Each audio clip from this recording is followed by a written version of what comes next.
All right. Happy Monday. Hope you guys are having a good week. Had a good weekend. Hope you got to see the solar eclipse today.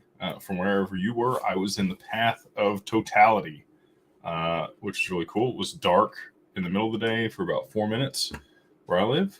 And my boy was out of school. We got to watch that together, which was cool. So, anyway, I'm going to write it down tonight. Appreciate everybody hopping in the chat here. Go back and forth on an AMA and hopefully give you guys some value. I want to start off before we get into the AMA just with some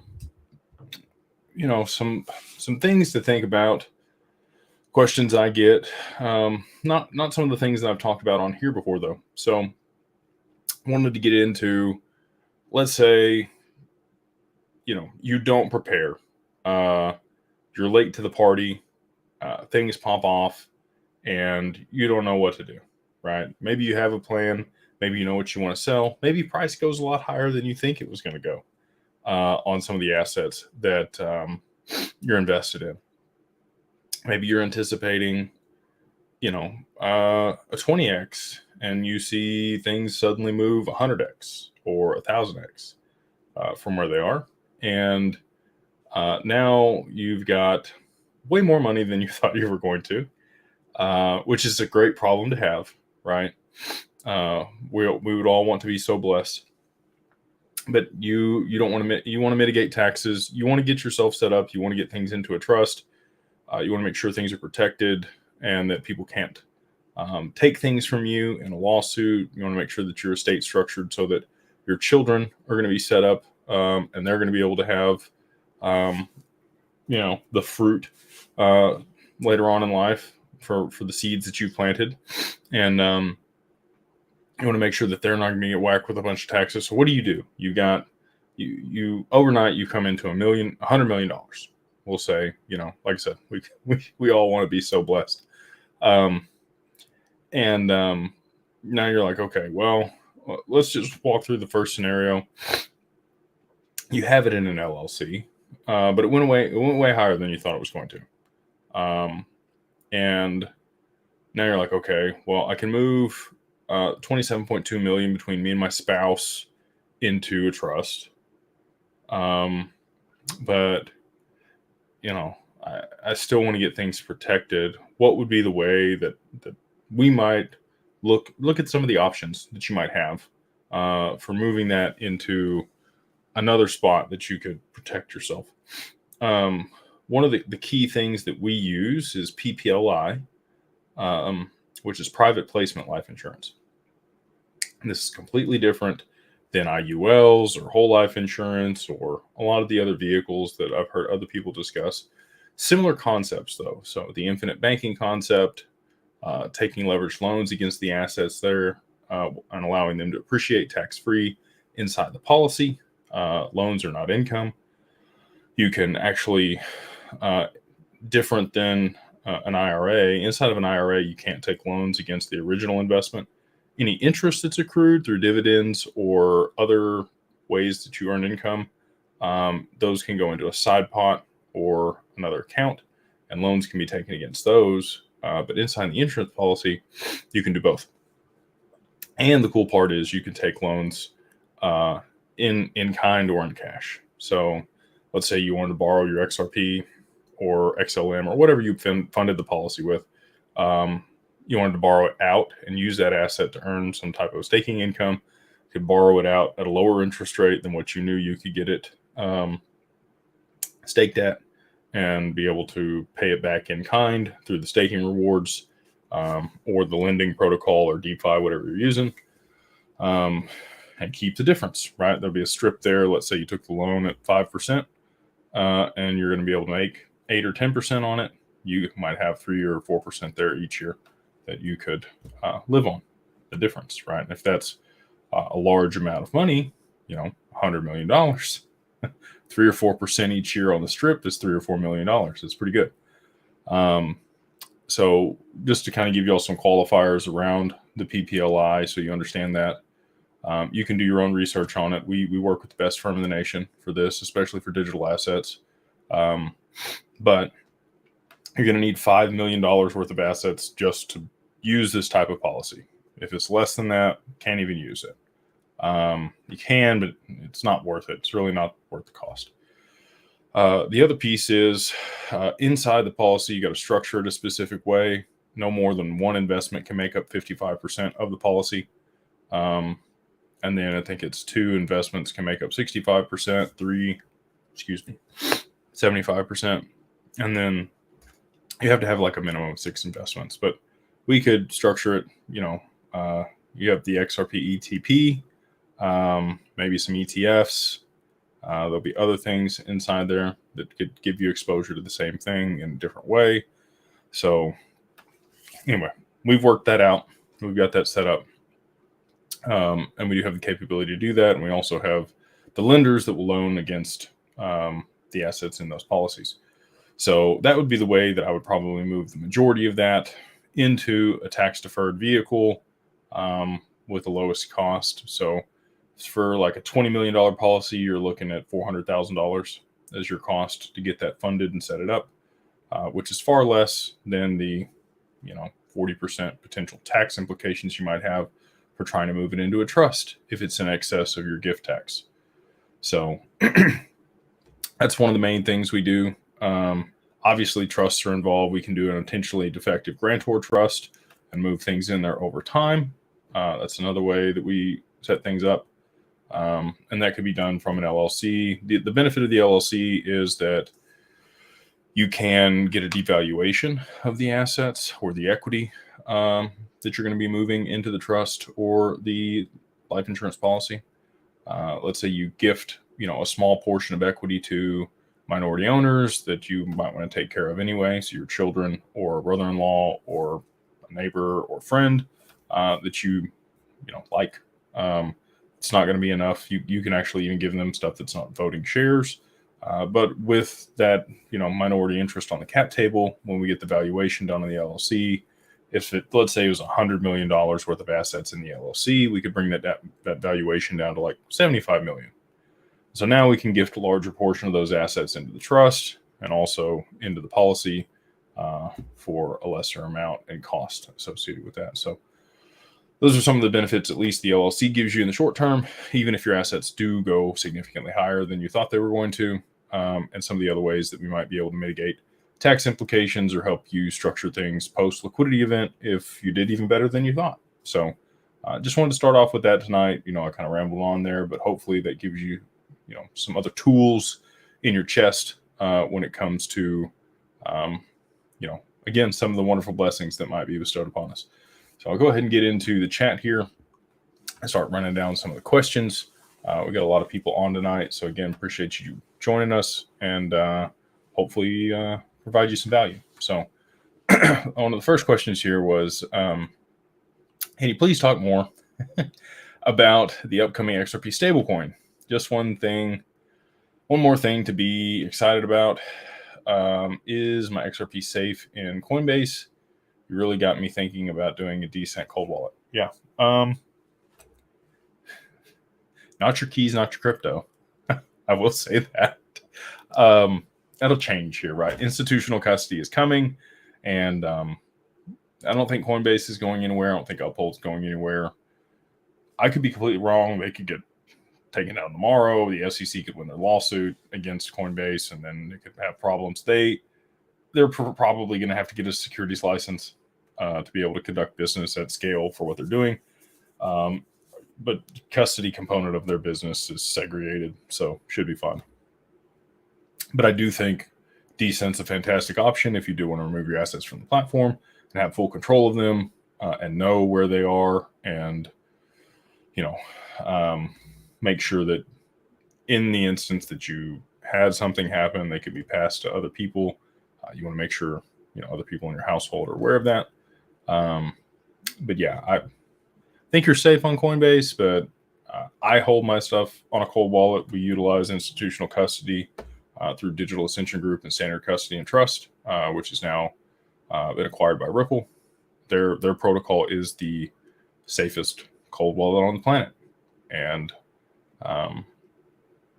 they can't sign my transactions. We've got multi sig. So if I'm, down and out for whatever reason, we've got other people that can sign on my behalf and make sure the beneficiaries attached to that account come into those assets, or the trustee that I've designated takes control. So that's a benefit on institutional custody. The other question you asked here was, what are the implications for the stablecoin on the XRPL? I think it's super bullish. There's a lot of people who are like, well, if you have a stablecoin, what do you need XRP for? Well, let me tell you. The stablecoin that's USD backed is not riskless. XRP is. And what's the reason for that? Well, you have to believe that Ripple has the collateral to be able to exchange for the stablecoin, which they likely will, and it'll be auditable and transparent, and that will probably be one of the better solutions, similar to Circle or PayPal for their stablecoin. But depending on how they structure it, I don't know what they're going to do. For it to be able to participate in the AMMs, I don't know that they're going to be able to invoke the clawback measure associated with that. So we'll see if they do or not, but they can be frozen. Any assets that are issued assets on the XRPL could potentially be clawed back and could be frozen. XRP cannot. It's a native asset to the ledger. It cannot be clawed back. It cannot be frozen. And it can, like, your wallet address can be blacklisted, but that's really about the only thing that they can do. So that's why people would rather transact with XRP and exchange their value through it. And you're still going to need an intermediary when somebody's exchanging the USDT or whatever they're going to call. It's not going to be Tether. Tether's got problems. I don't know if y'all saw today. I've been talking about them getting sanctioned for a while, and that's what it looks like is going to happen. So we'll see how much longer that lasts before they do. But I think that's really what this is set up for, right? So Ripple's announced their stablecoin. The liquidity that's in USDT is going to need someplace to go when they do get sanctioned. And, that could potentially freeze the market. All of crypto is dependent on Tether's liquidity, Bitcoin included, and there could be some pretty significant implications for the broader market. People will be running for an exit when all this transpires, and I think XRP is going to be the flashing exit sign for that, and potentially the stablecoin that Ripple issues on the XRPL, which will be backed and compliant and available, and they'll be able to mint it. Especially if they IPO, they're going to have plenty of cash that they could back a stablecoin with. So that's kind of my anticipation. Maybe that's the order in which this plays out. They get clarity, XRP increases in value, one before the other. Up to you which you think. Then they IPO, and when they IPO, they'll take a huge amount of cash when they sell the shares on the market and back their stablecoin with maybe $50 billion or something. Tether, I think the total market cap for all stablecoins right now is 150 billion. Tether makes up like 130 or 137 billion. It's a lot. It's the majority of the market. USDC and a lot of the other stablecoins are pretty nascent. I don't know if you've ever tried to transact with USDC or do a larger trade. The liquidity is not there for it. Most of the time, it's like $5,000 and $10,000 tranches is the highest amount you can get to be able to trade at a certain price between assets and USDC. So if Tether were to go down, the whole market's illiquid. And that's really what I think Ripple set that up for, is for a place for that liquidity to move to. And I think it's super bullish because then it moves all that value onto the XRPL, and guess what has to move that value? XRP. So my 2 cents on that. We will see. All right. We've got a bunch of people running it up here in the chat. Appreciate you joining me. Here's one. Tank says he'll be contacting me once XRP goes to $50 or $100. I have a feeling that you will not be the only one. I will say that people that are in the Mastermind and people that have already had a consult with me will get preferential treatment. I take care of people that take care of me. Loyalty is a big thing for me. So just making that transparent for people. If you plan to reach out after, we're going to be inundated with a lot of stuff. And it may be better that you go ahead and book things now and at least get on the radar and on the contact list. Because again, I'm going to do my best to scale and take care of everybody, but I'm going to be transparent. You know, if I got 2,000 people knocking at my door tomorrow, I can probably handle 500. And then beyond that, it's just going to take a while to get to everybody. And we'll be able to provide resources. You know, we'll take everybody in that we can, but I don't want to do that at the detriment of being able to serve the people that we are taking in. So I'm going to try to walk that line. But yeah, I've just, again, people that take care of me, I take care of them. And all the people that have been loyal and watched this for a long time and been on the boat will get preferential treatment. So just being transparent about that. This is good. So people were reading that. That's good. She's asked, or he, I'm not sure, currently, in regarding the conversation about that I had with Matt Hamilton on X. How do you feel about his explanation for the XRP not being able to scale to 30,000 TPS? So there's a lot of people that believe that, you know, XRP is just this amazing thing, and it is. Don't get me wrong. But the TPS on the mainnet's not at the level that people think. I've talked with a lot of the developers. I try to walk the line between both. Okay. I try to actually be educated on the functionality of the network and be able to break that down and convey that to the average person. I am not a coder. I'm not a developer. But I'm able to kind of speak that language and understand what they're doing in order to enable the technology to perform the functions that the average person has. So with that, I did get to chat with Matt Hamilton. He had commented some poor comments about influencers and how they didn't understand things on the XRP Unleashed video. He was upset that more developers weren't involved with the project, and he was like, anyway, he's got some beef with some other people. I don't have any beef with him, but I did want to learn from him. And so I engaged him in conversation. It was civil, and he was nice enough to answer my questions. And anyway, I asked him what he felt like the highest TPS that the XRPL could currently go to was, and he said somewhere between 500 and 1,000, right? And just to do Visa and MasterCard alone, each one of them would need 15,000 transactions per second. Like that's just the capability that's needed in order to support their payment systems. So for me, 30,000 TPS is really kind of like the minimum of what we need for real world adoption at scale. If you're dealing with consumer payments. Now, back end wholesale payments is a different deal, still significant volume. I don't know what those, you've got Swift, which is 5 trillion a day. I don't know what the total TPS is, transactions per second, is that for that network. I'd have to look it up. But irrespective. So it needs to be high. It probably needs to be in surplus of 30,000 transactions per second. So I asked him, and I said, well, what about Cobalt? And he shot that down. He was like, Cobalt's dead, not developing that. Nobody has been. Quit talking about it. And I was like, okay, sore topic there. But what he told me at the end of it was pretty much that we need a Cobalt. So anyway, for those that don't know what Cobalt is, it's kind of like a subnet or an extranet on top of the XRPL that allows for transactions to be sorted through the consensus mechanism, and it's separated, but things still match.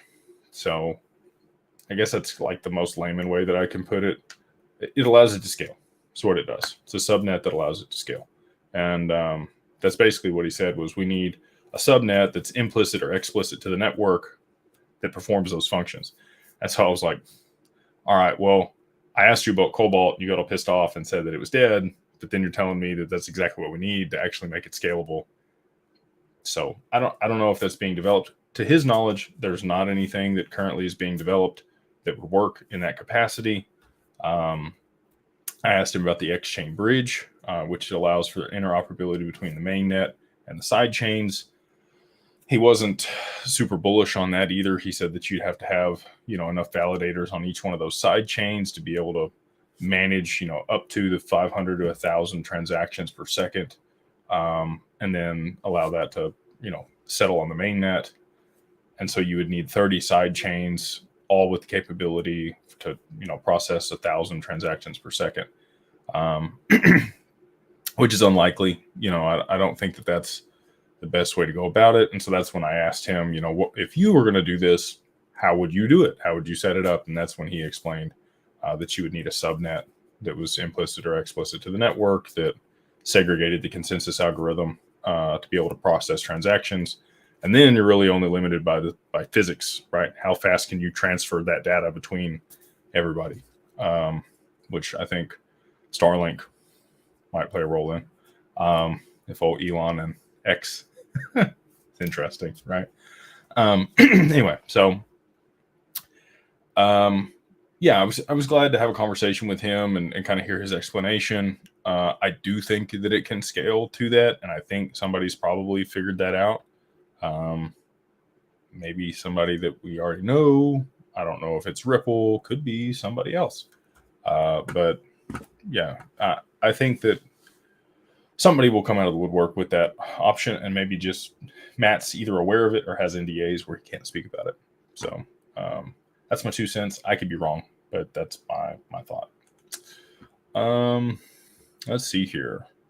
Oh, another good question.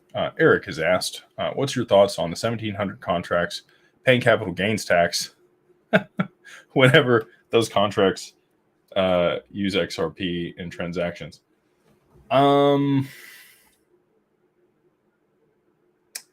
So they won't be paying capital gains because just like stock options, when you vest those stock options or purchase them, there's no tax implications. It's when you sell those stocks after that you would have the gain, right?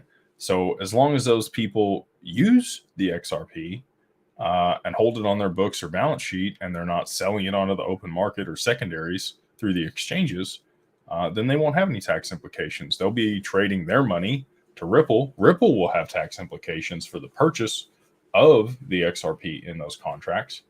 But the individuals that are purchasing them won't have capital gains until they realize the gain from the amount, or there's going to be pre-negotiated amounts that they're purchasing these for the options, and if they sell them on the other side of that, they would have tax implications. So I think the people that have the options on it probably going to use it and not sell it, but I could be wrong. Maybe some of them will sell it. So here we go. Here's another good one. Sam has asked, if we use crypto to buy something, is that considered a taxable event? Yes, it is. If you're converting your crypto to anything else, it's property. If you have a gain on that property that you've exchanged for something else, you would have tax implications. So let's say you bought Bitcoin at 30,000. You now buy something with Bitcoin while it's trading at 71,000. You got a difference of $41,000. Let's say you bought it at 30, and now you buy a Tesla with it. Okay, I'm just trying to think of something that's, and I don't even know if they take Bitcoin anymore, but I'm just, humor me.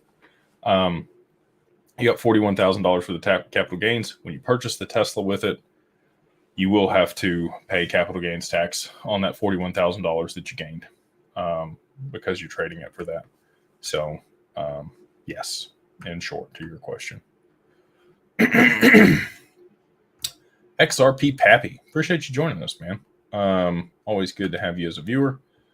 Jake, do you know, I came to hear about your thoughts on the yen. Oh boy. And how you think real stablecoin is going to change things. Thank you for what you do. Yeah, I appreciate you. Always asking good questions. The yen's in a rough spot, man. It's the lowest it's ever traded against the dollar since the 90s, like early 90s.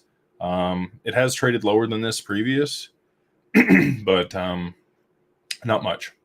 And if they allow it to go much lower, it could really cripple Japan's economy. I was actually just watching an older video where Trump was advocating for a fair trade agreement with Japan, funny enough. And yeah, I think there's they're in between a rock and a hard place, because their two largest trading partners are China and us. They are the largest holder of treasuries outside the U.S. Foreign debt holder. They're the largest. If they wanted to deleverage the dollar and allow their currency to appreciate, they could start selling off treasuries at a rapid rate, flooding the market with those. And that would have some pretty bad implications for the US dollar. That's kind of my anticipation. Talked about that in my domino video. If they were to back their currency with gold, like we just saw Zimbabwe do, we've seen Russia do this. I know they've got gold over there in Japan. SPI is a large holder in Ripple and R3 and has a very strong vested interest in XDC and XRP. And so, Yoshitaka Kitao is the, I don't know if he's like the president or the chairman, where he is or what his title is there at SPI. But he stated that he wants all of Japan's banks to run on XRP and the XRPL by 2025. So if it's by 2025, he's got 6 months. Well, 8 months, I'm sorry. 8 months until his deadline, which is bullish for us, right? So I think we're at a precipice here. There's an inflection point, and the dollar's been dead for a while, like on life support. We've seen the Middle East start transacting, outside of the US dollar for oil, selling to other countries and other currencies. A lot of that has been put on Biden. I don't think it would have mattered who was in office right now. I think it looks worse because it's Biden. But in reality, I think that was an inevitability. Excuse me. So anyway, yeah, that's kind of my anticipation is they will start dumping treasuries at a pretty good clip, and we'll have to buy them up. Tether may buy them up because the Fed's not going to do it. Tether's been the main one buying treasuries off the secondary for a while now. They are the 6th or 7th largest holder of U.S. debt and treasuries at this point to back Tether. But if they were to get sanctioned, they're not going to be buying it either. So maybe it's Ripple. Maybe Ripple ends up acquiring Japan's treasuries if they were to sell them off rapidly to be able to back their stablecoin. Sounds like a good scenario for the U.S. to be able to play out like that. And I'm bullish on the Nikkei. The Nikkei has been in a slight downturn here. It hit a new all-time high just recently and then has had some regression since then.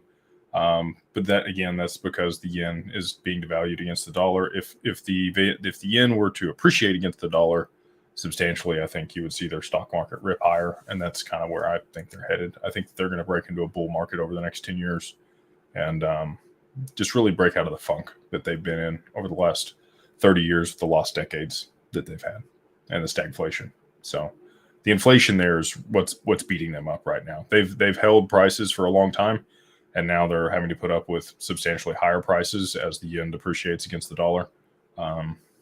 They're not going to put up with that for long. So, and then I kind of already gave you my thoughts on the stablecoin. Like I said, maybe just walking through this right now, if Japan were to sell off a bunch of U.S. treasuries, Ripple's kind of in a position where maybe they start buying those, especially if XRP were to appreciate substantially. They could liquidate some XRP for treasuries. Just a thought. So, let's see here. Pappy again. He says, "Did you spoke with on the stablecoin? I'd like to hear the gems from the R3 meeting." We talk more in depth about some of this stuff in the Mastermind group, but I'll say what I can say publicly. We do have NDAs with them. The NDAs surround the project that we're working on with them. I don't really get into it with them about what their settlement asset's going to be. The initial conversations that we had with them, we did discuss that a little bit. And again, I've made those disclosures in the Mastermind group. I'm probably not going to say that in a public space, but bullish for a lot of people in the community. Yeah, there's a lot of FUD out. I'll just say it this way: there's a lot of FUD out there from Airy, Crypto Airy, and a few other accounts that say, you know, that was just a trial. They're not going to use XRP. They're only going to use XLM, or not XLM, but XDC. There's, we'll see. They have the capability to settle through both, is what I'll say. Whatever asset is more liquid and regulated is what they're going to use. So whichever you think. There's other jurisdictions where, you know, they have clarification around a lot of these assets. The U.S. only has clarity, really not full clarity around XRP, just clarity that it's not a security. So if I were R3 or anybody else that was going to settle through something, I definitely wouldn't want to be settling through a security, and I would use the only asset that I know has any precedent that states it's not a security. So it wouldn't be Bitcoin, it wouldn't be ETH, it wouldn't be XDC, it would be XRP if it was me. So none of that was discussed in the meeting. You know, we were there to go over the go-to-market strategy for what we were building with them, and that'll come out Q3, Q4 this year, and excited to bring that to people. I think it's going to solve a lot of problems in private investments, actually. So something completely separate of what most people are thinking about. Tank has asked, what do you think about Brad's tweet where he said the crypto market cap will be 5 trillion by end of year? And what do you think XRP's share of the market will be? By end of year, I think, you know, Swift does 5 trillion a day in settlement, and I think that XRP will be utilized at scale to settle all of those transactions on a daily basis. So I think the crypto market cap will be significantly higher than just $5 trillion by the end of this year, and I think XRP's share of that will probably be the majority of the entire market cap for crypto. And I have my biases, like I've told you guys before. You know, I'm invested. I own XRP. I'm make no bones about that. It's just my thesis and my investment. So I'm going to be biased in answering these questions. I could be wrong. I have no crystal ball. I tell people I get to talk to the Indians that sit inside the TP. Sometimes they come out and talk to me, and I try to like glean a little bit of what they're saying. But they don't tell me anything directly. So that's just the feeling I get with where we're at. And if we did get, you know, adoption for CBDCs on the XRPL, which seems like we will, and stable coins. And that's the other thing, you know, I'll give credit to Zach Rector on this one. I need to make a stablecoin video. Been meaning to do that, and I just haven't had time the last couple days. But he pointed out that, you know, if Ripple does this first, they kind of create a framework for how you issue stable coins on the XRPL, and they do the US one, and then maybe they have all these other banking partners and other jurisdictions and geographies that issue stable coins on the XRPL in other currencies. And I know that they've worked with a lot of central banks on issuing their CBDC, so they're probably have a really good framework for doing this and going to market. Just they've done that in private siloed networks, working with these central banks on that. So we've got, appreciate the people on the super chat. So I'm trying to get down here to them. This is, I've never heard of this before, Jay Henry. Good evening. He says, what are your thoughts on XRPH healthcare? Never heard of it. I know that there's a lot of people developing different things on the XRPL. We work with a couple developers, you know, the project that we're working on.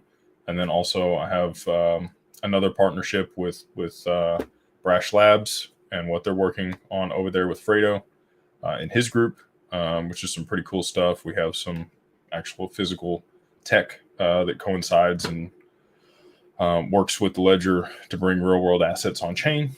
And so Has some pretty cool implications for insurance and other applications also. But I haven't heard about the healthcare component. I'd be interested to look at that, and I'll have to check that out. And if I, think it's a good project, then I will report back.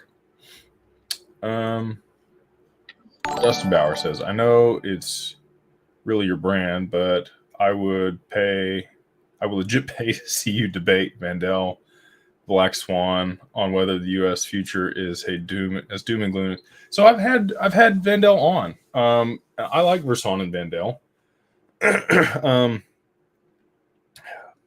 I'll say this: those guys are really intelligent. They've really been able to garner some really some experts on their channel because of the visibility that they have, and people tend to gravitate toward doom and gloom, kind of the fear porn type stuff for whatever reason. I'm cautiously optimistic. I'm probably overly optimistic most of the time. I try to bring myself back to being a realist. But nothing's ever one way or the other. There's always both sides of the bell curve, and the real world happens in between. It's not binary, right? It happens on a spectrum. And CBDCs and we talked about this in the interview that I had him on, how you could program a CBDC in a way that was beneficial for society, but not so detrimental. And they could be, right? Like you could use it in a totalitarian state like China and have social credit scores. I don't think that that's how this works, especially here in the West. There's a lot of people that would really not like that and buck the system. You need people to buy into this. They've already got people with the STEMI checks. People are open to UBI at this point. And in the West and most people, you need to boil the frog. Okay. So I'm not saying 30, 40 years from now, we don't have really harsh implications for the CBDC, but I think especially when they roll it out in the short term, they're not going to be able to go to market like that. Most people would buck it. They wouldn't use it. They would throw their phone in the trash, not take it if they knew it came with a bunch of strings attached. Now they could slowly trickle those in over time, which they have with taxes and the other things that we have in society today. After different events have happened, they passed legislation that they needed to rush in and snuck stuff in the bill on us. I'm hoping a lot of that changes with the government and maybe the governance that we could build in with code in the future. But, I digress. I'd love to have him on again and have that back and forth with them. Like I said, I have a lot of respect for those guys. They were actually at our event for the Mastermind, last one here in Dallas that we had. And so, much love to them, but I do think they kind of lean toward the fear porn a little bit. But again, that gets clicks. So I can't be mad at them for it.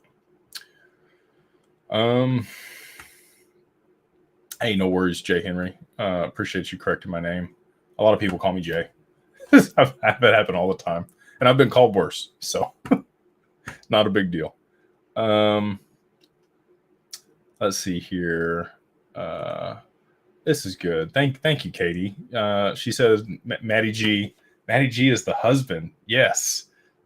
Joined the first Mastermind with you Saturday. We loved it. Thank you for providing such a wonderful opportunity and platform for us to learn and ask questions. Absolutely. I'm glad you're in there with us. And, we want to provide as much value as we can. So if you have any questions, comments, concerns, constructive criticism, just reach out to myself or the moderators in the group, and we're happy to add different channels or provide, anything else that we can do to make sure that you guys are taken care of and are situated for, your ability to make money and preserve that wealth. God first. He says, when do you think XRP could hit $10? Not with retail. You need institutional adoption. And I think when that happens, we just go straight past 10. I don't think that one I do think is binary. And I could be wrong. Maybe we run up and then come back down.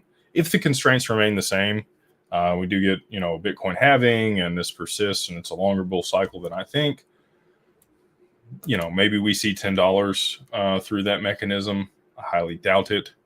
I think we just jump straight past that with utility. So, and that's really when we get utility would be my answer to that. I don't have a date or time frame. Let's see here. This is a good question by AUSAR72. They ask, does T1 settlement starting in September 28th mean stocks will be tokenized? No. T+1 is still a day. It's not instant. That just means that they've streamlined the messaging. So that would be everybody's moved over to the ISO system. They're able to easily transfer that information, look at it, reject or approve the payment, and reconcile within 1 day. People can do that now with the banking system that exists, as long as the messaging is streamlined and it's easily reviewable. Then you can do that. But to settle instantly is T+0. And so just as an example, the UK implemented their legislation for instant payments via SEPA for the 27 countries in the EU today. And now you can settle instantly across any of those jurisdictions via SEPA within 10 minutes. Like that's when you need a digital asset.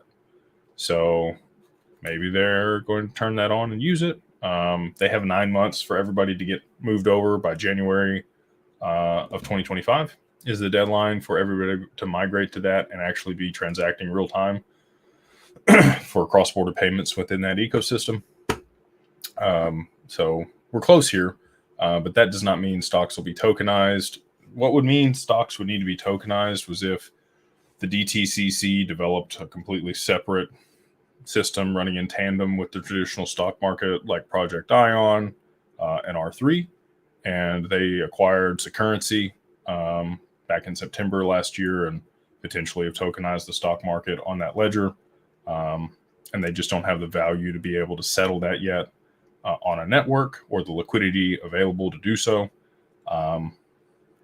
We'll see if that's the case or not, but that would be T+0. It would not be T+1. Good question though. Let's see. We've got thermal predator control. They ask, do you think there's some behind the scenes negotiations going on between the SEC, hence why the stablecoin got announced out of nowhere? I think that this has been on the docket for a long time. I think it's a logical next step for Ripple and their business model. Definitely didn't come out of nowhere. This has been worked out over at least the last 12 months with the regulators and other people to be able to make sure that they were within compliance and had the frameworks and integrations into systems to be able to facilitate this. So yeah, they would have definitely had to have the SEC's purview and consideration, likely other regulatory bodies. Where did the OCC, the Comptroller of Currency, would have definitely had to have oversight on that. You saw Circle's counsel and CEO reach out and congratulate them along with PayPal. So they knew that it was going on too. So I would say at least 12 months worth of conversations led up to them being able to announce it like they did. And definitely all that's behind the scenes.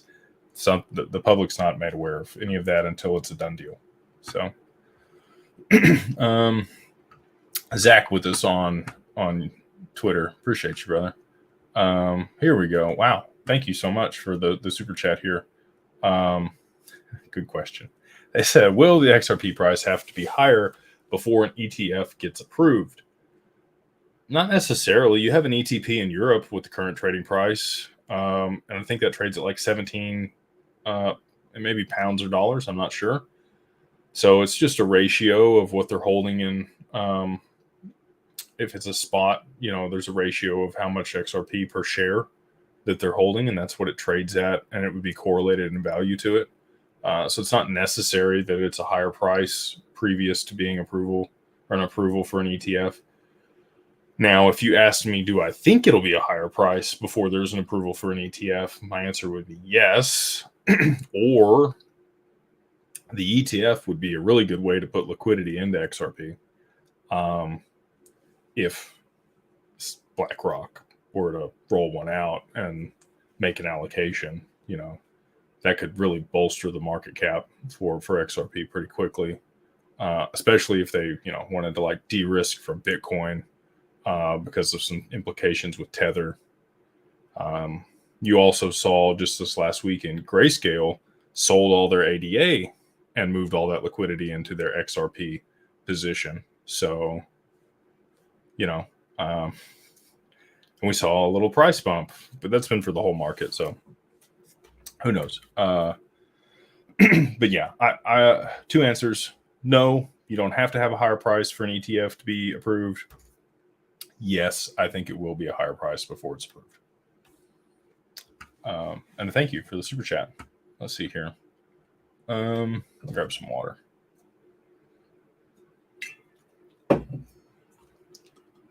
We've got another one here from Henry, J. Henry. Oh, he asked about the healthcare again. Like I said, I'm happy to look at that. I just don't want to speak on anything I don't know about. So let me look into it. If it does seem interesting, I'll definitely report back to you guys and let you know my thoughts on it. I think that healthcare is a big component that could be moved on chain. We have a health share program in the Mastermind group. It's the only insurance program I've ever seen any Mastermind group I've ever been a part of even offer the people in the group. We've got a guy that runs benefits. He's normally here in the chat, Carl Von Schwartz. He's here in North Texas with me and has been nice enough to orchestrate that. We piggyback on another association, so we're able to provide our members insurance through the group, which is cool. So sometimes that saves people that are older or have a pre-existing condition. There's a waiting period if you have a pre-existing condition. Just transparent about that. We don't offer dental or what's the other one? I don't know. I'll have to think about it. It'll come to me. But anyway, yeah. So if nothing else, you don't get anything from the Mastermind, you might be able to get better rates on your insurance. And if you're an entrepreneur or you're an older individual, I think it's a great value add that we bring to the community. ISO Lad says $5 and he's biased too. Yeah, appreciate you on the super chat, brother.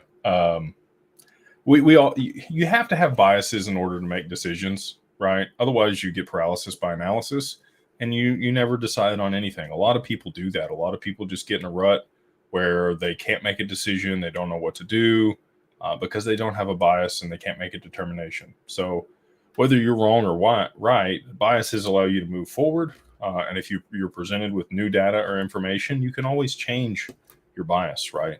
And I try to remain that way. I try to remain reasonable. Obviously, I have a lot of time, energy, resources invested in where I'm positioned because I do believe it pans out really well.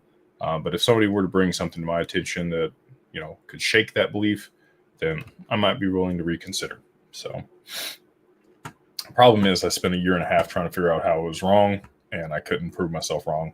And so you're just like, okay, it's a foregone conclusion. We'll just move on to the next thing. John Blazer, he is asked, any updates on PolySign and the Ripple finalizing the deal? No. I think we're going to have to wait till whatever's going to shake out with maybe Ripple and the SEC before we get final approval from the NYDFS, unfortunately. I'm hoping that's not very far in the future, but that's where we're at.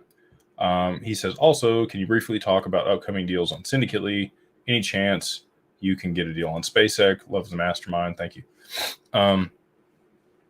So I can't talk about deals that we're running in a public forum. That's the point of the Mastermind. We run 506B, private investments, and the people in the Mastermind can participate in those. So I cannot talk about upcoming deals or really any deals that we're currently running here on YouTube or X or any of the other platforms that this is broadcast to. If you want to hear about those, you can join the Mastermind group and we will go over them every Saturday and Monday. I did have an opportunity on SpaceX. Link2 ended up buying the opportunity that I had on SpaceX and a few other people. It's not like I was offered. I was the only one. There was a tranche for $5 million about 45 days ago that I entertained for $98 a share after the broker's fees. And it was on somebody else's cap table in their SPV. So it wasn't direct equity where we would sit directly on SpaceX's cap table. I did meet with a gentleman today that's all he does is invest in Elon's companies. And he's got a direct connect to be able to get equity in those companies, the Boring Company, and many others, Neuralink included. And so definitely going to be talking to him about potentially getting access to that. But anything that's going to be like that's going to be pretty steep. I mean, I say 5 million is really not that steep in private markets, especially for a late stage capital. I mean, that the company's worth, what did they say? $138 billion for the $98 a share is the private valuation of SpaceX currently. And that was their tender offer. So the tender offer was at $97 per share. And that's like the third or fourth tender offer that they've done. And that's where the company offers the amount of money to buy shares back from investors to provide them liquidity previous to a liquidity event like an IPO or an acquisition.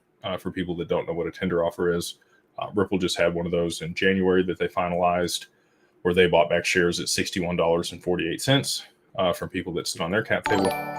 And anyway, yeah, so we will definitely be entertaining some equity in companies that Elon's associated with in the future through the private investments that we do run through the Mastermind, but I don't currently have an allocation for that. I think if you are working with Link2, they bought that tranche at $5 million at like $97 a share, and I think they're selling it to their members at like $145 a share. So I think they do have it available if you are looking for it. But obviously at a pretty significant premium from what they purchased it. Law says, if Ripple IPOs using the escrow in its valuation, wouldn't XRP immediately become a security? Ripple would now be obligated to see a higher price XRP. So, Law, no. It sits on their books, and they currently don't have any value on their books for XRP. The only time they add value for XRP on their books is when they sell it. They do realize those gains, and at that point, they have tax implications and other things associated with them. That does not constitute it being a security.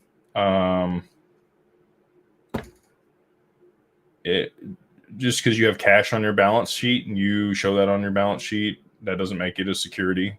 There's no investment contract associated with it. So it doesn't meet the prongs of the Howey test. I think there will be a Ripple test at the end of the lawsuit. I think that's what this whole thing's about, is to be able to constitute a framework that allows people to assess whether a digital asset, the underlying digital asset, is a security or not. And obviously XRP has been designated not a security by, I don't remember who gave that ruling, if it was Judge Torres or NetBurn. But yeah, it definitely wouldn't constitute it being a security. If they did IPO and they used it in their valuation, it would just be another asset on their balance sheet that they provided value to. So no investment contract.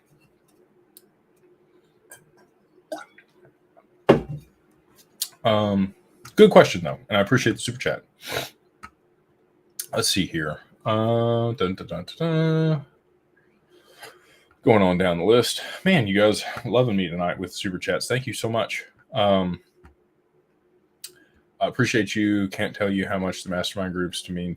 Thank you. I'm glad you're a part of it, and I'm glad we can provide you value. The whole reason I started the Mastermind group was I was a part of a lot of other masterminds. I paid a lot of money. The least I ever paid to be in a mastermind was $3,000 for a year.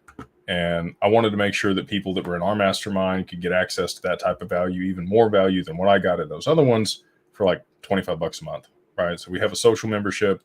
It's super cheap. You get in there. You can't participate in the deals for the $25 a month. That is at the Carbon One level, which is the $100 a month. But you can attend the events. You can see, you get access to all the Discord channels and the information. There's some resources on the website that are for Carbon Level 1. Carbon Level 2 is more for business owners that are already doing somewhere between 6 and 9 figures in their business. And we go over things in the Sunday chat to help you scale your business, implement efficiencies, and how to strategically exit your business. Make sure that you're set up on the other side of that with your estate. And obviously, a lot of that's around digital assets also, because a lot of people have pretty significant investments there. But that's a really good group of people that's starting to grow. Really excited to have those people in that group. And then the upper echelon is really for family office clients that want access to proprietary deal flow. So again, like the SpaceX deal, I did tell the community about that when it came up, but I knew we didn't have liquidity for the majority there to be able to actually get that done. So I offered that to our Carbon Level 3 clients, and they also passed on it, but they do have the liquidity. They could have come in and put that deal together. So that's kind of the different levels there, and the cost spread and the value that you get at each, and why you might want to be part of one or the other. And I also like a low cost option for people. Not everybody's rich yet, right? Like, and I think your money is probably better invested in digital assets than it is paid to the group. But at the same time, we want to keep the culture at a high vibration there in the group. People respectful, and if there's a paywall, you just really keep a lot of the riffraff out that you get in a free group or Discord. So that's why we do it that way. And again, appreciate you being there, and thank you for the super chat. Mr. X, just trying to provide as much value as we can, brother. We likely will raise the rates, post liquidity event. We've had, we were actually over a year. We started the Mastermind in January. Well, we first put out the idea in January of 23, and I think we wanted to put together an investment community. We were the only ones in the XRP community that's ever actually accomplished that and run deals and put stuff together and made investments as a group. And it's been really cool, and I'm excited for the future, of what we're able to do within that community, especially post liquidity event when everybody does have a little bit more jingle in their pocket to do deals with. Mr. Man over there on Twitter, appreciate you joining. Let's see here. Edward has asked, maybe I missed this, but if XRP is considered a digital currency, why wouldn't Ripple use XRP to back the stablecoin instead of the weak US dollar?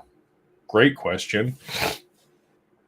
And we actually discussed this in the Mastermind on the meeting, because I think that they might be able to, if it's given a tier 1 designation by the BIS in the banking system, like gold and US treasuries, I think that they definitely could back their stablecoin with XRP in a dollar denominated amount. But the other component there, so one of those things being it's a USD stablecoin, so you need a USD backing, a 1-to-1 pair. US treasuries count as that.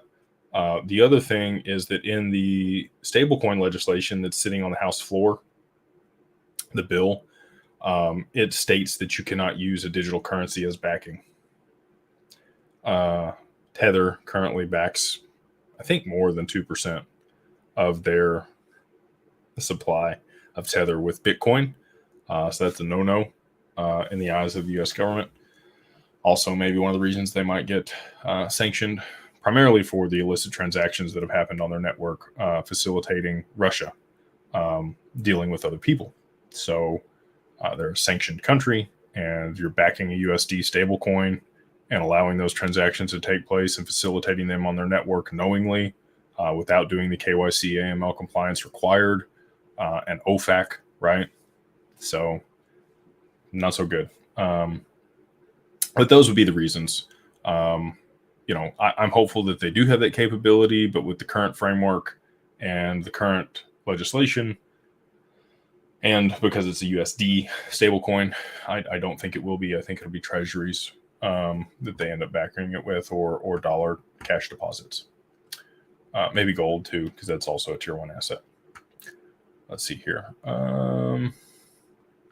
Scrolling on down. Lots of comments here in the chat. Appreciate you guys. Crappy Snails says he finally caught alive. I'm glad to have you. Appreciate you hopping on here and showing support. Let's see. Is this Swamp Ming? Okay. What kind of financial institution would Ripple become to be the lender of last resort? What's your next move to accomplish it after the go live for the stablecoin? Bye bye Tether. I mean, the stablecoin's a really good move for that.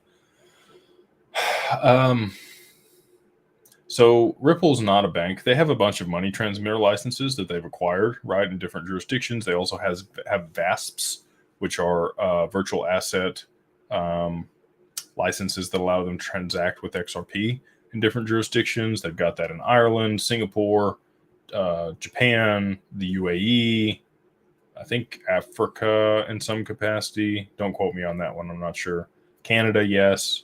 The US, they're working on all the money transmitter licenses here across the states. And then I think Mexico as well. So they're pretty well covered. Brazil, I know that they have it for South America. So I think that's what would allow them, but they can't lend.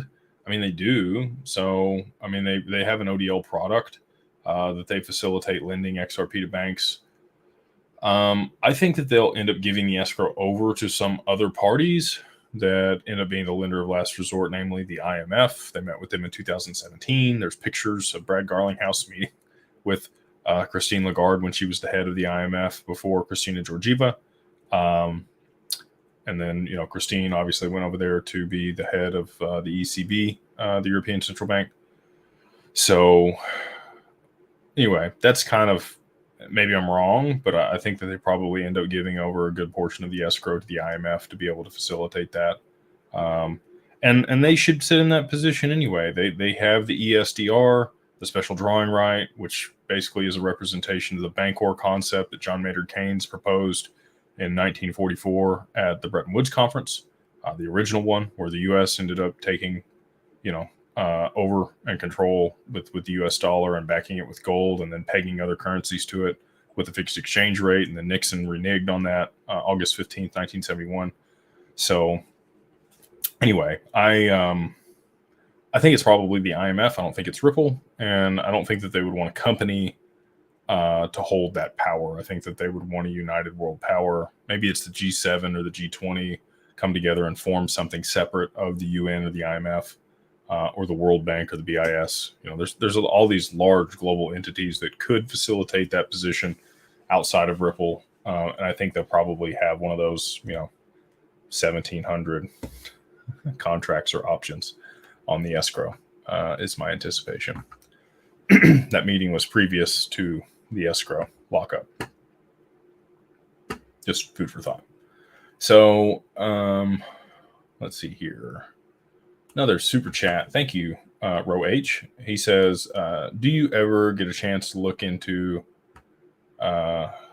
GBEX? I have not. I was in New York last week, so I went up there for New York City NFT NYC was the name of the event, which was dead, by the way, like in comparison to previous years. I didn't attend the previous years, but the people I was there with did.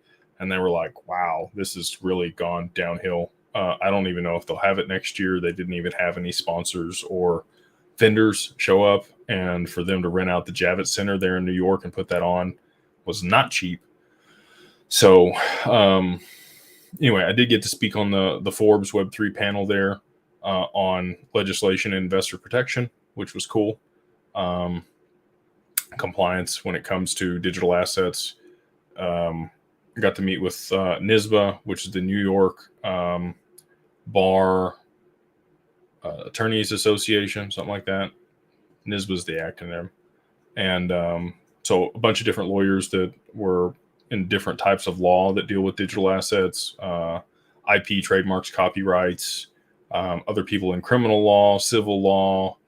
Our legal counsel that we use was there. A lot of the fund administration side of things, and then capital raising, and then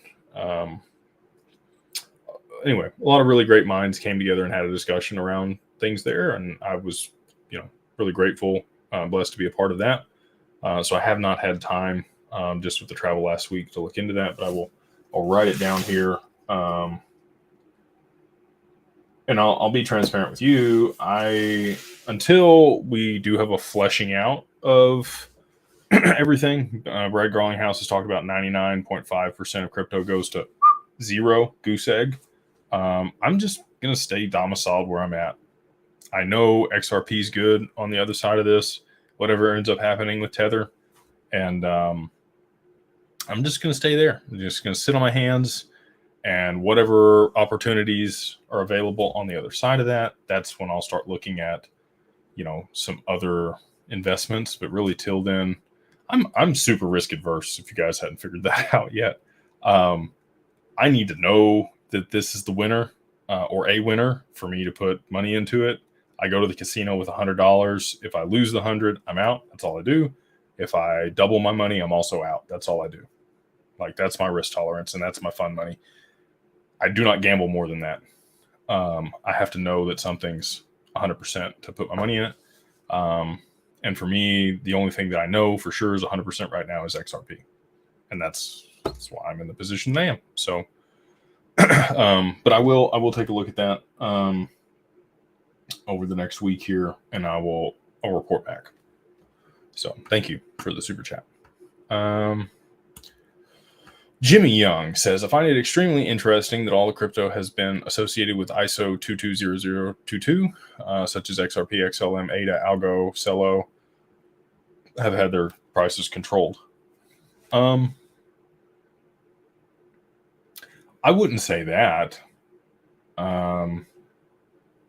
There's only 2 cryptos in that list that are used in a business that actually use the messaging system.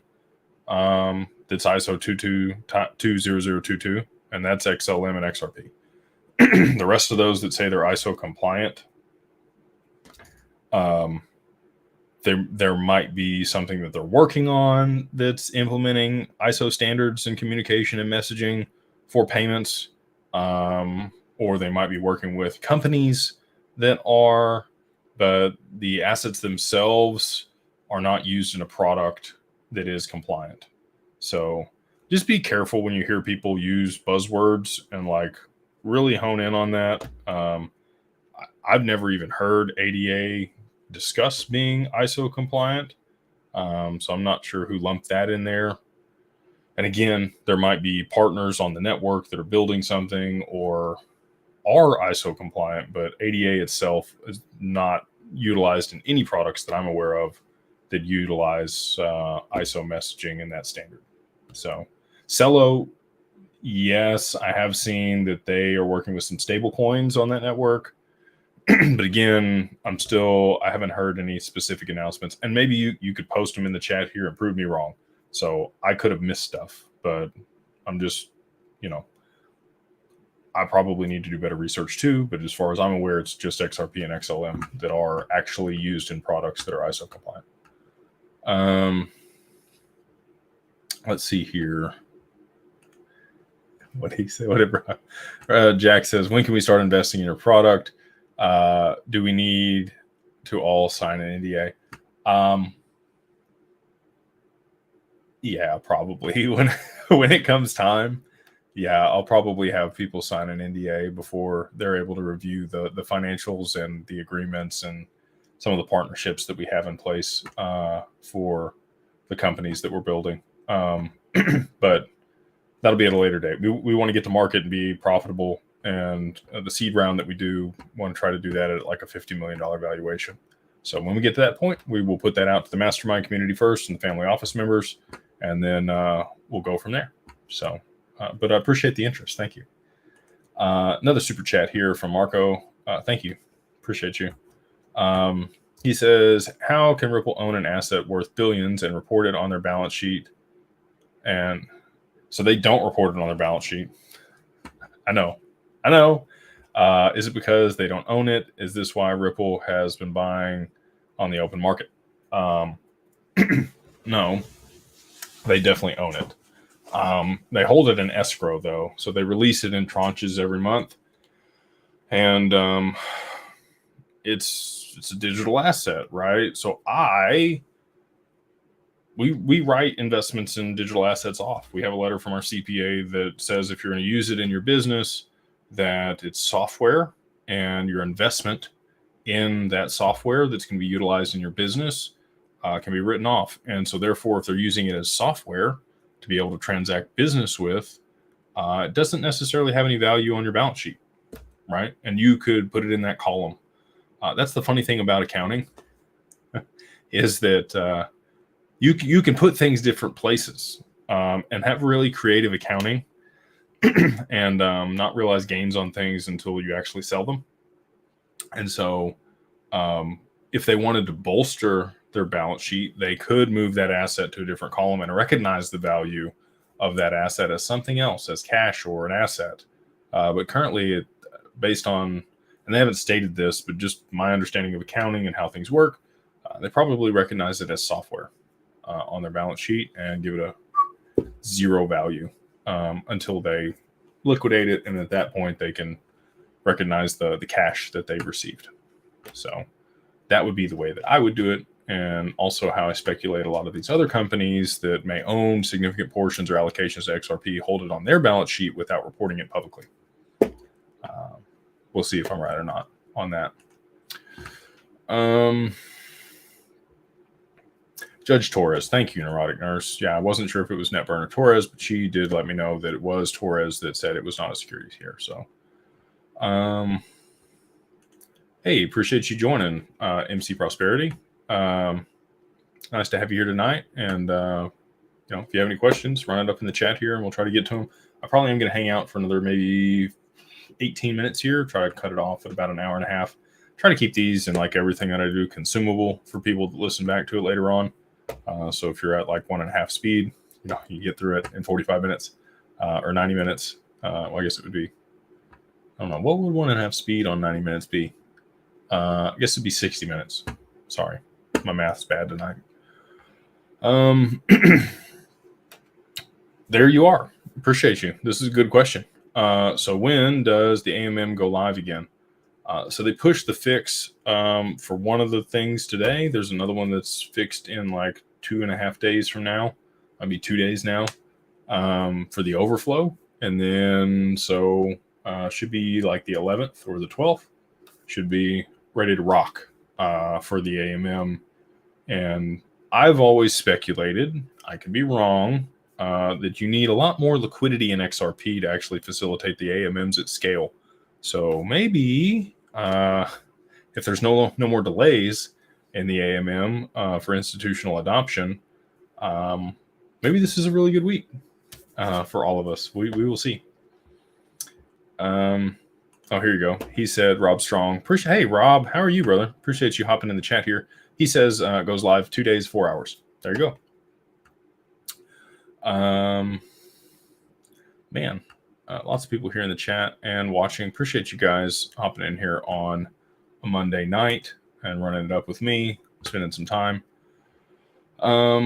We've already touched on this one. So Law, appreciate the question and the super chat. Let's scroll on down here to the bottom because I'm sure I probably missed some stuff. We'll scroll up a little bit that way. Uh-oh, messing stuff up. There we go. Here we are. This is good. Can you see a likely scenario where BRICS nations and others agree simultaneously not to buy any more U.S. debt in order for them to get away from the U.S. dollar being weaponized against them? Yes. Yes. I can definitely see an instance where they maybe even orchestrate the dumping of U.S. treasuries to destabilize our currency and have, maybe push the U.S. into a position where they have to adopt a digital asset to be able to stabilize things and also back our currency with gold and move to a new standard that the global monetary system will work on. maybe Japan's the catalyst for that. If I saw them dumping U.S. treasuries and I was China or somebody else that held U.S. debt, and I might want to force the U.S.'s hand to move over to a new system, I would probably do the same thing. So, and I know that they can't buy it all. They have to print a whole bunch of money in order to purchase those treasuries. We're already in a precarious place for hyperinflation. So what do you do at that point? You have to have a new authority or somebody that purchases those treasuries. Interesting, Ripple's announced their stable coin right now, and they got to back it with something.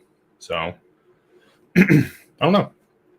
We'll see what ends up shaking out. But yeah, I could definitely see that scenario playing out, and I appreciate the question, Cornell. Let's see here. Sly says, I'm curious if the government demands any tokens your company were involved with custody-wise from your clients, would you give them up? I can't. I can't.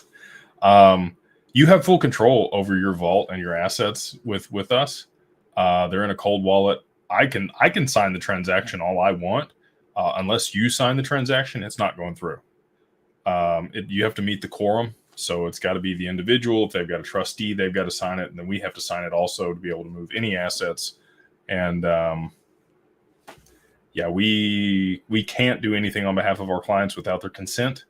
And the U.S. government, even if they subpoenaed us in order to make sure that we turned over assets, or not PolySign, but Standard Custody or Ripple, they have no way to sign your transactions either. There's no backdoor. There's nothing else. You have the keys. You have a YubiKey. You have a password. You have a video that meets a quorum and pulls the keys back together. And it has to be done in a specific order. And we have to sign too. And then it has to be authorized. And then it's approved on chain for that transaction to take place. And you have full control of your assets. And we just do pretty much what you say. So if you're like, hey, I want to move my assets, I'm like, cool. Send me an email with the address that you want it to go to and the amount that you want to send. So I've got it for our records. It's got to be to a specific secure email. And then, we authorize that transaction and you do too. And then we're able to meet the quorum and execute it. So really no possible way that the U.S. government could take or garnish or do anything without your consent for these assets. It's interesting here. Dustin said, do you think Yoshitaka Tao, love his name, it's a powerful name, played any role in Japan deciding to change their interest rates and kickstarting the domino? I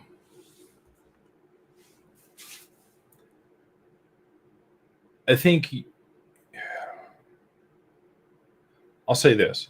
People that you think are in control are doing things on behalf of other people that really are in control. There's a lot more powerful people in Japan than Yoshitaka Tao. Not to say he's not powerful, because he is. And he has a high-level position at SBI and used to be an advisor to the Prime Minister before he was shot a few years ago on the financial committee. But there are powers that be that are significantly larger than Mr. Katao. And I believe that they would be the ones telling Mr. Katao what to say and do that would be in his best interest and also the country's best interest. And they would be the one kickstarting the domino when it's time. Not really up to him, I don't think.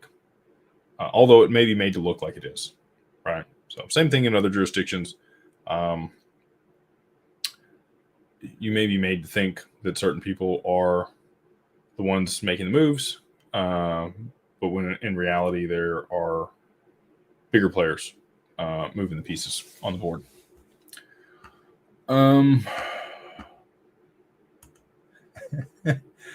CJ says, you are the best, brother. Appreciate you.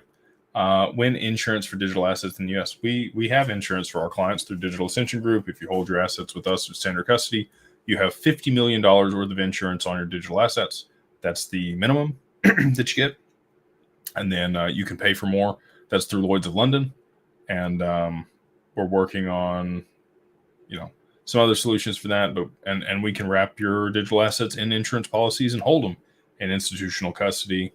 So you can have insurance two ways if you want it. We're one of 5 wealth managers. We're the only family office in the U.S. that holds clients' digital assets in institutional custody for them. I take that back. There's one other one that does, and they have a partnership with Anchorage, but I think they do it through their RIA. So anyway, there's only like 4 of us in the whole nation that are wealth managers that hold or work with their clients to hold their assets in institutional custody. So, super blessed and proud to be in that position for our firm. Brenda, appreciate you. Let's see here.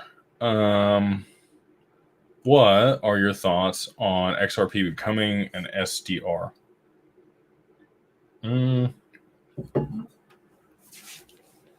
So the special drawing right is a basket of currencies. I believe there's currently 6, and they're weighted based on the GDP of their countries. XRP will never be a SDR. It could sit in the basket of the SDR if it were chosen by a country to be their currency of choice, which could happen. We'll see. Liechtenstein and what's the other one? This evening I'm bad about names. Anyway, there's a possibility that a country could pick XRP up as its currency. And if that were the case, it could sit in the basket of the SDR, but it's not going to be an SDR itself because the basket itself is comprised of multiple currencies, again, weighted on their GDP. So it could be the exchange rate peg, which is what the IMF the IMF wrote a paper in 2014, which talked about an exchange rate peg and gave it the abbreviation XRP, after which Ripple changed the name of their currency from Ripples to XRP. Coincidence, maybe. That's more the position that I think XRP will sit in, will be the intermediary or bridge that moves value, not necessarily an issued asset on the network. So, again, there's a lot of people that say a lot of things like XRP is going to be pegged to gold, and no. Again, I don't have a crystal ball. Maybe I'm completely off base, but I pride myself in educating myself and actually understanding a lot of these concepts so that I can communicate them effectively and make sure that I'm not just spewing idiocy out here in public forum. So, it's a good question, Lee Brown. There's a lot of people that have proposed that and for whatever reason think it's possible.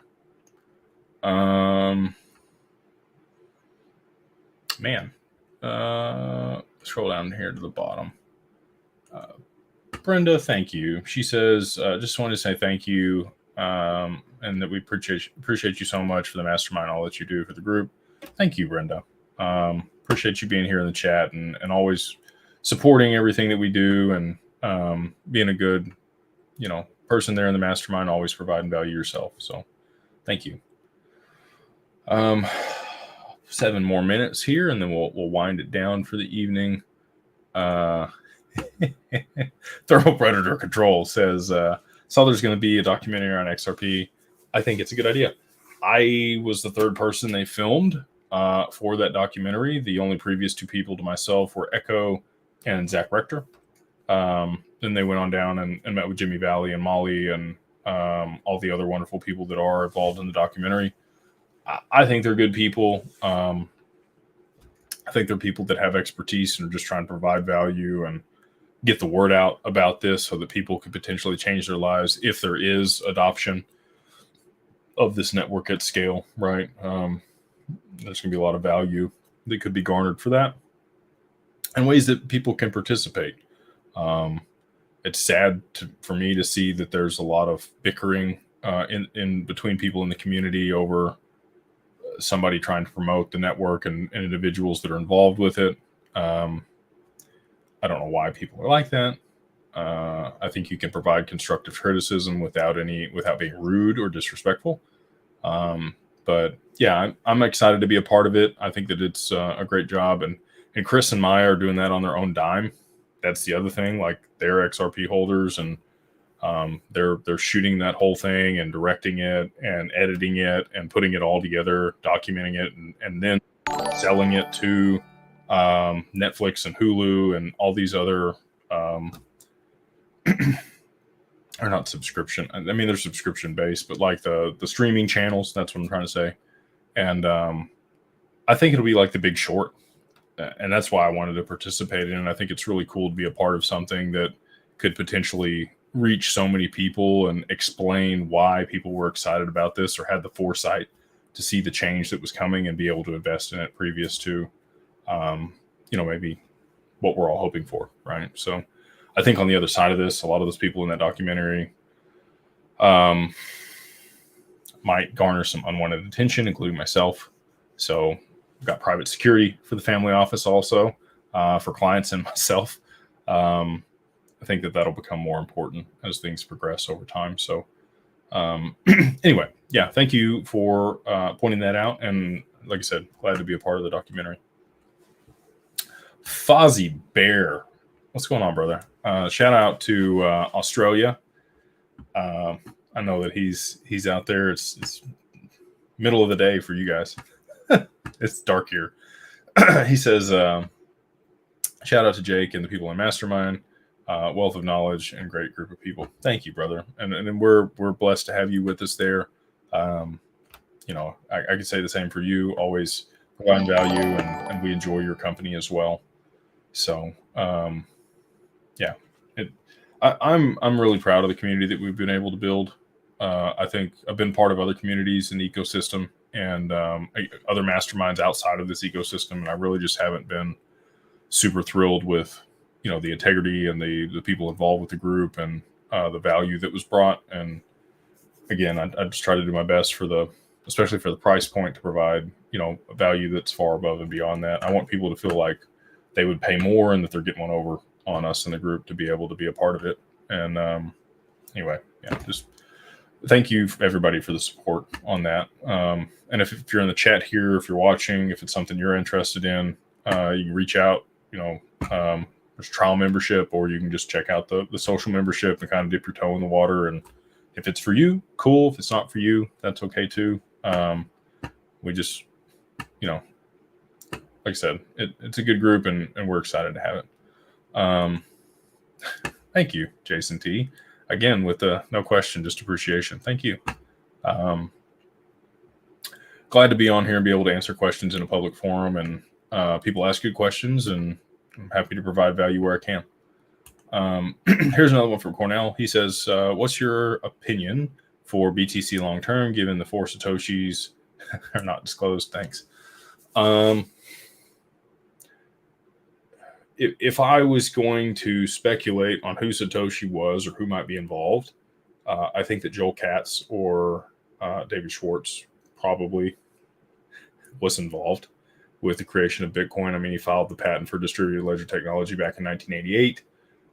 He worked for the NSA. I think that it is a government psyop in some capacity to mass market digital assets to the public, to get buy-in, to orchestrate an alignment of what they would think is libertarianism and digital gold. Also kind of a scapegoat for people that normally would have bought gold in times like this, move their stuff onto the network and away from gold so that it didn't run up, which we're now seeing. People are moving to gold in a meaningful way. China had to limit up their gold ETF today during trading. They're north of $2,400 per ounce through the ETF and their paper gold over there. So my anticipation is the U.S. will wake up tomorrow and ours will probably catch up also. I think gold's probably headed to 2,700 here in the short term. Silver's on the way up as well. And anyway, I think Bitcoin has topped, or it will get back to 75,000 and then immediately dump from there. I think when they do sanction Tether, It's going to have really significant implications for Bitcoin, just because that's the liquidity of the crypto market. And the ETF settle T+2. People that trade ETFs are not long-term holders. They're not like other people that hold Bitcoin on a cold wallet and just know that they're going to hodl for years when they purchase it. They trade an ETF for quick bucks in the stock market. And so if they saw a significant downturn, you're going to see people liquidating left and right.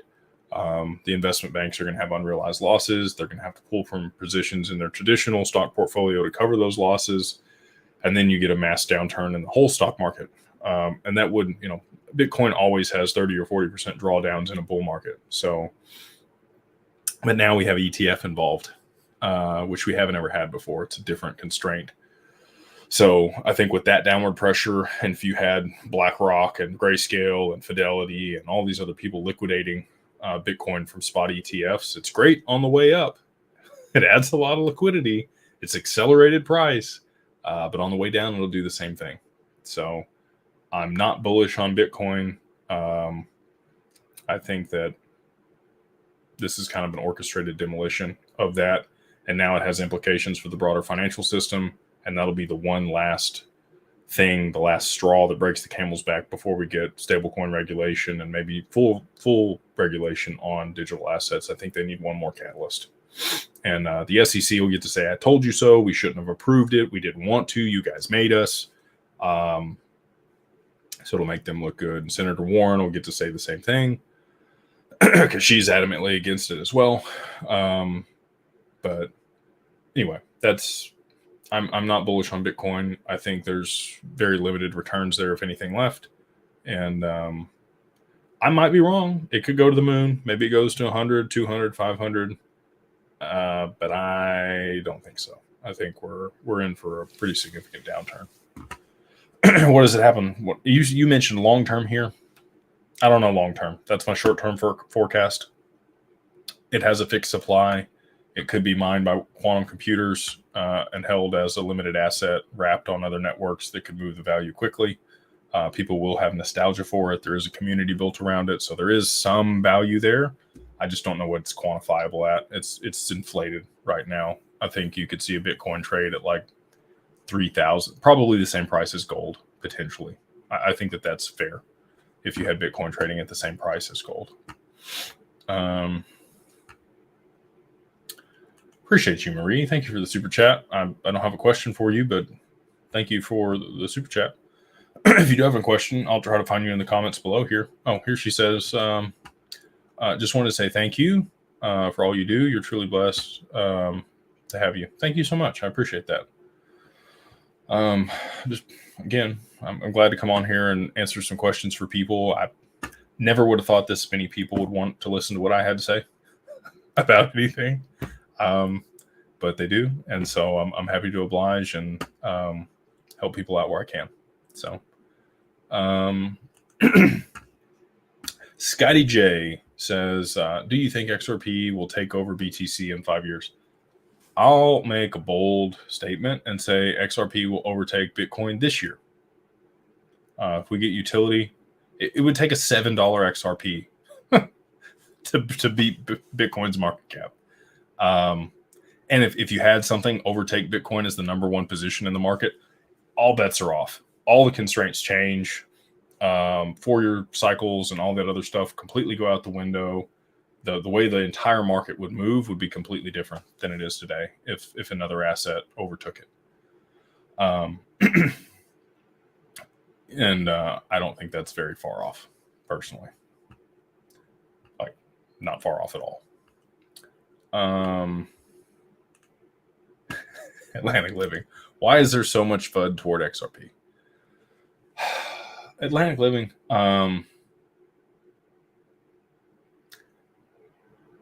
There's incumbents that don't want this to be successful. I think at this point they've probably figured out it's going to be, and they really don't have much other choice than other to spread FUD from people.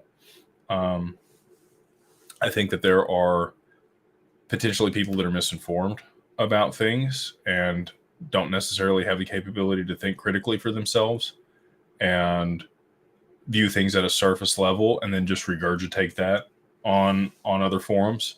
And they might just be ignorant. And I don't use ignorant in like a derogatory sense. I just mean that they haven't done the research themselves, and they haven't thought critically through the situation to be able to discern something beyond a surface level. They haven't scratched a few layers deeper, and most people don't. Most people look like this book right here. I'll give you an example. You see this book, which is written by our CIO for the family office and the RIA, Matt Snyder. It's Warren Buffett in the Web3 world. Most people will never get past the cover. They just know he wrote a book, and that's credibility in there. He got published. They won't ever read the book.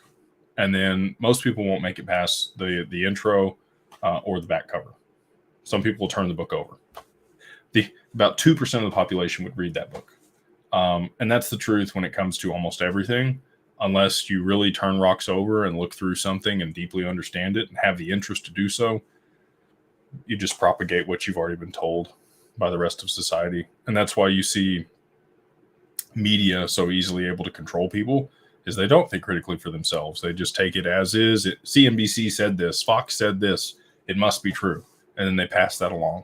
And then you have people that spin narratives also in their interest for whatever reason. And they know that they're wrong in doing so, but they do it anyway. And so that gets propagated. Anyway, it's a very small subsect of people that are even invested in XRP. Most people think it's a shit coin, excuse my French, or it's a banker's coin, and they're libertarian, and they're Bitcoin all the way. And again, I think that's a psyop to pull the money that would have gone into gold out of that. I also think I think they've used Bitcoin to build up infrastructure for something else.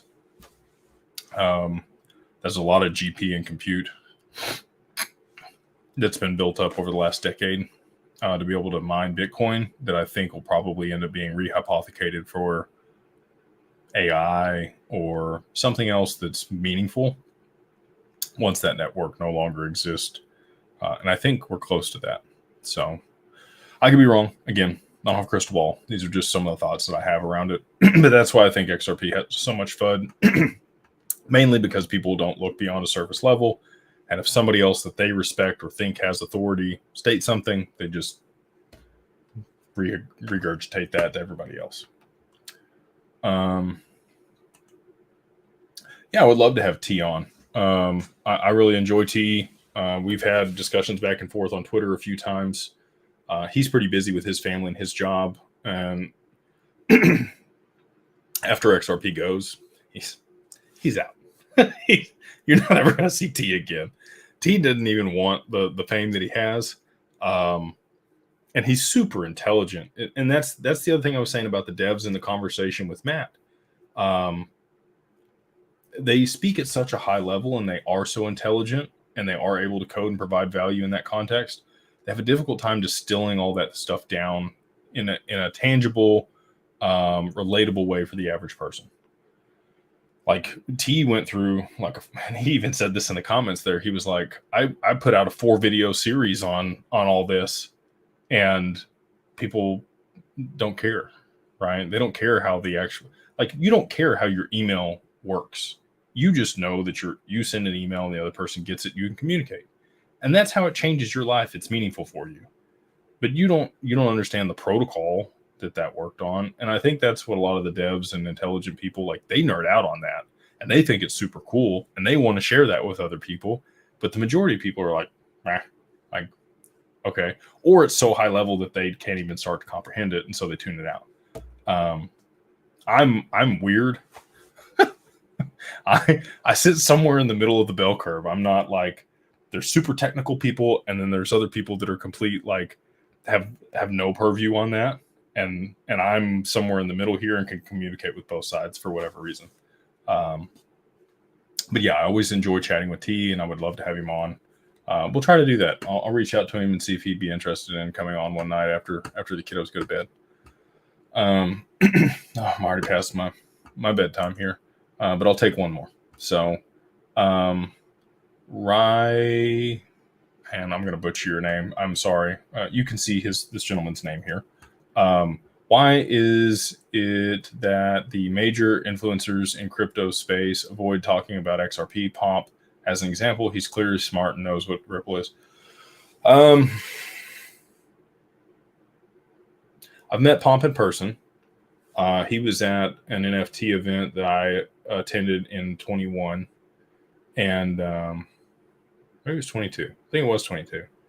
And there were 5 billionaires in that room. He's one of those, and when you get to that level, you have vested interest, and maybe you get to that level by propagating those vested interests because other people back you. And you might have good friends that have certain interests. And so you tend to push those to the forefront. Is that wrong or right? It's not my place to say so, right? There's a lot of people that make money a lot of different ways. And if you're an authority in a space and you have a good thing going for you, why change it? Also, right? Bitcoin made a lot of people really, really wealthy. I'll give you an example. I had a lady reach out this week. Her dad bought Bitcoin at 7 cents and he recently passed away. She's getting a good allocation of Bitcoin now that he's passed away. And she would like me to help her and her brother manage those things, set up their family office, custody the assets, get the insurance around them, figure out what they can do with it because they don't even know. But like he threw like $500 at Bitcoin when it was 7 cents. You never know, right? Similar to XRP today, right? I know people that bought XRP at hundredths of a penny. I have clients that were there, and I have close friends that I talk to that are in the community still that bought XRP at those price levels and have done really well. Even at where we're at now, have done really well. And they have vested interest, right? They have vested interest that it continues to do really well. So I think that that's part of it. I think you also get people in your ear that are willing to pay you even more money to continue to push a narrative. And I know that they own it. I know that they own XRP because I asked them those questions at that event. Because I have vested interest there, and I'm like, "Hey, you guys own this or not?" And they're like, "Yeah, we have good bags of that," but they don't talk about it. I'll tell you one. The only person that almost let it slip at that conference was Jordan Belfort. He got up there and was talking, and he was promoting, come to my house and you can pay $100,000 and I'll give you the secrets on crypto. And maybe it's worth it to go to Jordan's house for the $100,000 because he is really well connected. Sometimes you pay for access to stuff and get to have an intimate conversation with somebody that is really connected, and it's worth it, right? Grant Cardone charges like $40,000 for an hour of his time. If you got it, it's probably worth it to pay it to chat with Grant and kind of let him know what you're doing, especially if it's interesting. And he might be able to connect you with the right person, right? If that person makes you a couple million, I mean, it's worth $100,000, right? But yeah, Scotty J says $100,000, throw it in XRP and you'll be set. I think so. Imagine if you had put $100,000 in Bitcoin at $100, right? There's a video that was out the other day that I saw of a guy that I really don't enjoy, who was an early investor in Bitcoin, and he was pleading with people in 2013 to just throw $1 at Bitcoin, and he would have been right. He was very right up to this point. I think the other thing you get when you make a lot of money on something is you kind of get blinders. And I think if I had been in Bitcoin early on, it would be difficult for me to pivot and see the writing on the wall and understand where this is going to go from now. I'm really blessed that I was not in that early. Sad that I missed that boat, but you're probably not looking for the next one. That's the other thing I've found with working with really wealthy people is once you're established, you're not looking for the next $1 billion investment. You're looking for bunts. Just because you know that the bunts are going to keep you above water, they're going to keep up with inflation. You know that you're going to be, it's safer for bunts than it is for swinging for the fence, right? And maybe you take a really small portion of your portfolio and swing for the fence, but most of your time is spent on these larger plays on bunts, getting you 10, 12% returns over and over and over again. That's what we do for our clients with Digital Ascension Group and Digital Wealth Partners. We're looking to maintain their wealth and grow their wealth in a realistic, safe way, right? So I see both sides of it. But yeah, Pomp and a lot of these other influencers, they've already made their money. Why do they need to talk about XRP, right? And again, they have vested interest that investment continues to do well, even though they have diversified to cover the potential loss there. So Jake Hoot says, I'm connected with bunts. I have a lot of good bunts in the Mastermind group and for the family office. So anyway, with that, I'll go ahead and wrap it up tonight. I appreciate everybody that, hopped in here and joined, and for all the wonderful questions, the super chats. We'll continue to do these on Mondays and Wednesday nights. And so if you do have any questions, happy to answer them here in the chat on those two instances. And we do, we're going to try to do the interviews Wednesdays. So I'll try to get T on or somebody else this Wednesday. I haven't heard from anybody. We've got James, one of the new guys that's doing he's interviewing a lot of the people in the XRP community. I'll be on his program on Friday. I don't know if it'll get released Friday or not, probably over the weekend that he'll put that out. But anyway, just thank you for taking the time on a Monday night and listen to me. If you like this, if you think, maybe you want more value, I'd love to have you in the Mastermind group. If you do want an LLC set up, you can go check out our website, digitalfamilyoffice.io. You can book a consult with the Digital Family Office or set up an LLC to prepare for the liquidity event.